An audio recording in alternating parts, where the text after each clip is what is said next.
வணக்கம் அபிரகாம். கண்டிப்பாக ஐயா வைகுண்டரின் 192வது அவதார தின விழா நேற்று நடைபெற்றது. இதைத் தொடர்ந்து புத்தகம் ஐயா வைகுண்டர் குறித்து புத்தகம் வெளியிடுவது போல் வரலாற்றை பிரித்து ஆரிய கோட்பாட்டிற்கு அனுசரிப்பது போல் ஆளுநர் பேசியுள்ளது வருந்தத்தக்கது என பால பிரஜாதிபதி அவர்கள் கண்டனம் தெரிவித்துள்ளார்கள்.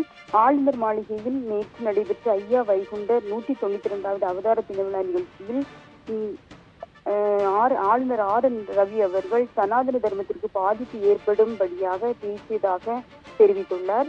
இது குறித்து உருவ வழிபாடு, மொழி பேதம், ஆண் பெண் பேதம், சாதிகள் இல்லை என பல கோட்பாடுகளை கூறியவர் ஐயா வைகுண்டர் எனவும் நாராயணன் அவதாரம் என்று ஆளுநர் கூறுகிறார். ஆனால் எல்லா புராணங்களிலும் வரலாறு திரிக்கப்பட்டுள்ளது என்று கூறியவர் ஐயா என்றும் பால பிரஜாதிபதி அவர்கள் கூறியுள்ளார்கள்.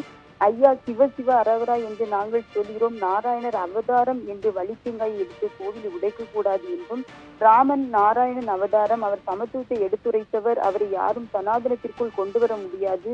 குமரி கண்டம் மூழ்கி இமயமலை உருவாகியுள்ளது, இவர்கள் இமயமலையை முன்னிலைப்படுத்தி கூறுகின்றார்கள் எனவும் பால பிரஜாதிபதி அவர்கள் கண்டனம் தெரிவித்துள்ளார்கள்.